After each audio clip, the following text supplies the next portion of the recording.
Kalau orang yang punya jabatan, DPR, gubernur, ngomong apapun yang enak. Mobilnya sudah ada, kemana-mana ada honornya, ajudan punya, seluruh perintahnya dilaksanakan. Dunia kedokteran kita, beda dengan zaman dulu. Zaman serba pengabdian, Teh Seli, zaman dulu, zaman serba pengabdian. Kalau zaman sekarang, zaman segala perhitungan. Semua dihitung berdasarkan profesionalisme. Hari ini, apa yang tidak viral? Jalan rusak, Pak Dedi, jalan rusak Pak Dedi. Di rumah sakit, pasien tidak dilayani, bertengkar antara dokter jaga dengan keluarga pasien. Ini juga harus jalan pemikiran kita. Keluarga pasien pengen dirawat, dokter jaga kalau dirawat nggak ada yang bayar.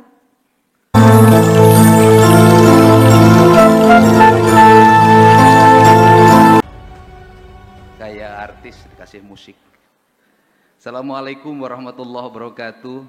Sampurasun, Pak Menteri beserta nyonya, bukan beserta ibu. Kalau ibunya kan bukan istrinya. Terima kasih. Saya melihat Pak Menteri dikawal mungkin karena bertemu dengan para dokter spesialis. Ada rasa cemburu mungkin istrinya. Tepuk tangan ya biar bahagia. Pak Kapolda, saya hormati Bu Kajati, dan tak lupa Pak Iswara. Ternyata Pak Iswara Ketua Dewan Penasehat. Dewan Penasehat IKA Unpad, Ikatan Alumni Universitas Pajajaran. Saya baru jadi mahasiswa di Pajajaran, belum jadi alumni. Kemudian ada sahabat saya, mantan dokter yang relatif beruntung dibanding yang lain. Jadi dokter menjadi wakil anggota DPRD provinsi, menjadi wakil bupati, menjadi bupati 2 periode, menjadi anggota DPR RI, Komisi Bidang Kesehatan. Jadi kalau tidak memperjuangkan nasib dokter dan dokter spesialis, keterlaluan. Gitu. Terima kasih. Bu Kajati, saya hormati. Kemudian ada Kakesdam 3 Siliwangi, Pak Rektor Unpad, Pak Direktur Rumah Sakit Hasan Sadikin, para guru besar, sahabat-sahabat saya, para dokter dan seluruh sivitas akademika. Sebenarnya problem perundungan, problem nepotisme, problem korupsi itu bukan barang baru. Itu sudah barang lama. Perbedaannya adalah dulu nggak ada yang ngomong, dulu nggak ada yang speak up. Hari ini apa yang tidak viral? Jalan rusak, Pak Dedi, jalan rusak Pak Dedi. Di rumah sakit, pasien tidak dilayani, bertengkar antara dokter jaga dengan keluarga pasien. Ini juga harus jalan pemikiran kita. Keluarga pasien pengen dirawat, dokter jaga kalau dirawat nggak ada yang bayar. Karena boleh dirawat menurut BPJS kalau suhu badannya 40 derajat. Kan ini problem yang harus diselesaikan. Ujungnya dari seluruh rangkaian siapa sih? Dokter korban. Pemerintah telat bayar ke rumah sakit, dokter yang korban. Nah karena dokter menjadi korban, jadi dokter tuh apa yang menjadi kesulitan zaman ini sih? Jadi dokter apalagi dokter spesialis mahal. Kenapa mahal? Kita harus mengakui bahwa terjadi pergeseran nilai dalam dunia kedokteran kita. Beda dengan zaman dulu. Zaman serba pengabdian, Teh Seli, zaman dulu. Zaman serba pengabdian. Kalau zaman sekarang, zaman segala perhitungan. Semua dihitung berdasarkan profesionalisme. Karena semua dihitung berdasarkan profesionalisme, ya bagi kita, gubernur, gampang ngomong ke dokter, tingkatkan profesionalisme yang ikhlas. Karena kita honornya udah gede. Tepuk tangan dong. Kalau orang yang punya jabatan, DPR, gubernur, ngomong apapun yang enak. Mobilnya sudah ada, kemana-mana ada honornya, ajudan punya, seluruh perintahnya dilaksanakan. Dokter mau ngadu ke siapa kalau jasa layanannya telat? Nah, untuk itu apa sih yang perlu diperlukan oleh kita untuk menyelesaikan masalah ini adalah Pak Menkes, menurut saya dunia kedokteran harus mulai dari awal, dari rekrutmen calon dokter. Dulu namanya calon dokter terbaik biologinya di sekolahnya. Fisikanya hebat, kimianya hebat, matematikanya hebat. Walaupun keluarga tidak mampu masuk universitas negeri bisa selesai dengan baik, itu zaman dulu. Sekarang pinter aja nggak cukup kalau orang tuanya tidak punya kemampuan ekonomi yang cukup. Bodoh dikit boleh hari ini asal punya duit. So tepuk tangan dah bener sama. Saya tuh banyak anak-anak teman saya yang masuk kedokteran banyak. Aduh, alhamdulillah anak saya udah masuk kedokteran. Cekurang teh asarada oon teh budak teh. Gitu loh Pak. Kan ini fakta loh. Ini fakta. Nah, berangkat dari fakta ini maka kita masuk ke sebuah materialisme dunia kesehatan. Kalau materialisme dunia kesehatan masuk, maka pikiran kita untuk mensehatkan masyarakat akan jauh panggang dari api. Kenapa? Karena dunia kesehatan adalah dunia bisnis. Karena dunia kesehatan, dunia bisnis, maka berpikir kita setiap hari dalam penyelesaian di bidang kesehatan pasti berpikirnya adalah obat, alat-alat kesehatan, teknologi di bidang kesehatan, dan semuanya mahal. Sedangkan pola hidup masyarakat kita oleh kita dibikin menjadi tidak sehat.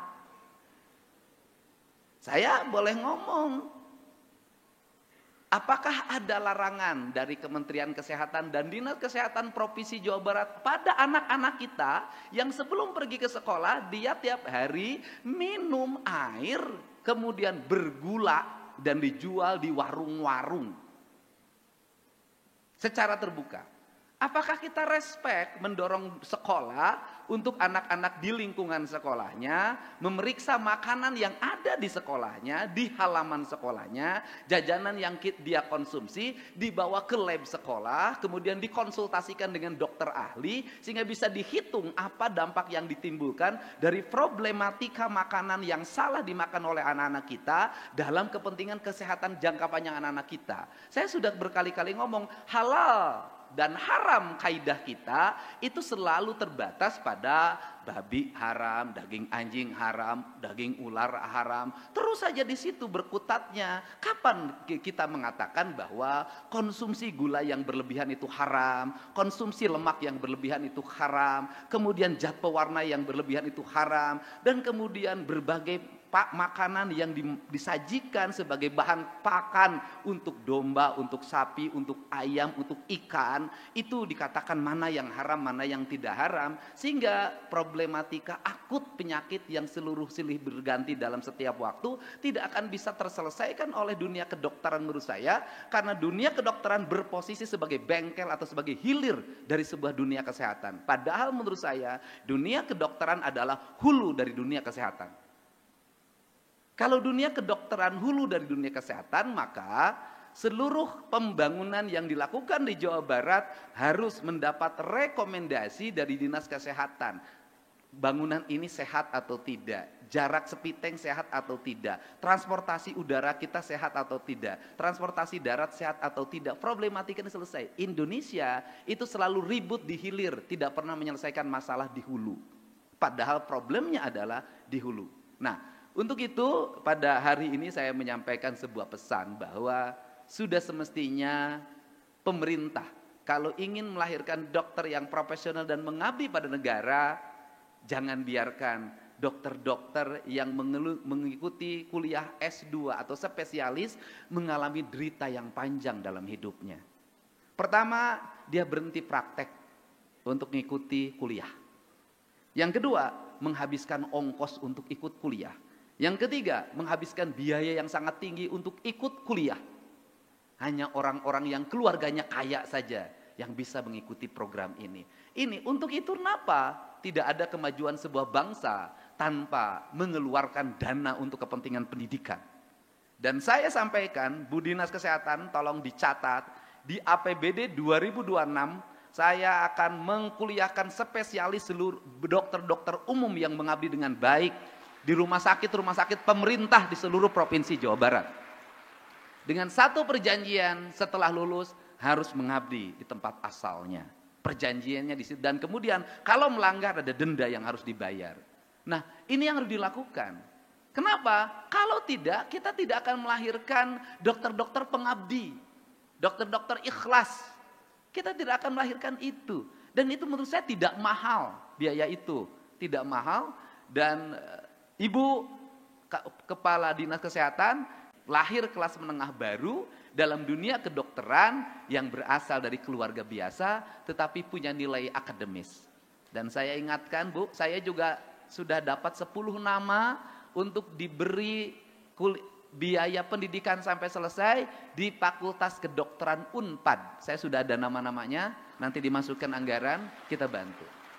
Dengan cara inilah kita akan merubah manusia, merubah masa depan. Nuhun-nuhun kalau dibikin perjanjian, dokter yang ikut spesialis itu kayak di Belanda, itu dia bersedia untuk nanti menyekolahkan lagi generasi barunya oleh dia. Nah, ini yang harus dibangun. Yang berikutnya adalah jadi dokter harus dipersiapkan secara dini. Bukan hanya ketika masuk fakultas kedokteran, menurut saya. Jadi dokter harus disiapkan ketika dia masuk kelas 1 SMA. Maka saya akan melakukan penjaringan terhadap calon dokter di Jawa Barat, di SMA-SMA di seluruh provinsi Jawa Barat. Nanti saya buat seleksi, dari kelas 1 SMA kami akan mempersiapkan calon dokter. Sehingga pendidikannya sudah dibangun sejak awal. Pendidikan dedikasinya, pendidikan moralnya, kemudian etikanya, kemudian pendidikan kebangsaannya. Ini penting, karena bagi saya dokter harus memiliki nilai-nilai kebangsaan yang tinggi. Kenapa? Orang-orang pinter itu harus hati-hati dalam mendampingi dan mengarahkannya. Kalau orang pinter menginjak pada jalan yang benar, maka kepinterannya akan memiliki makna bagi kesejahteraan manusia.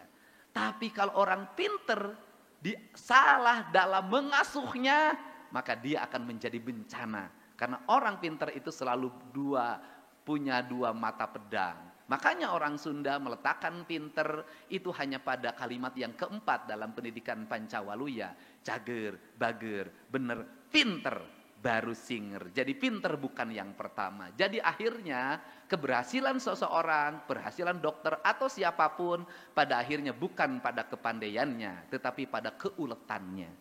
Dan pada akhirnya pengobatan itu akhirnya menuju arah sugesti.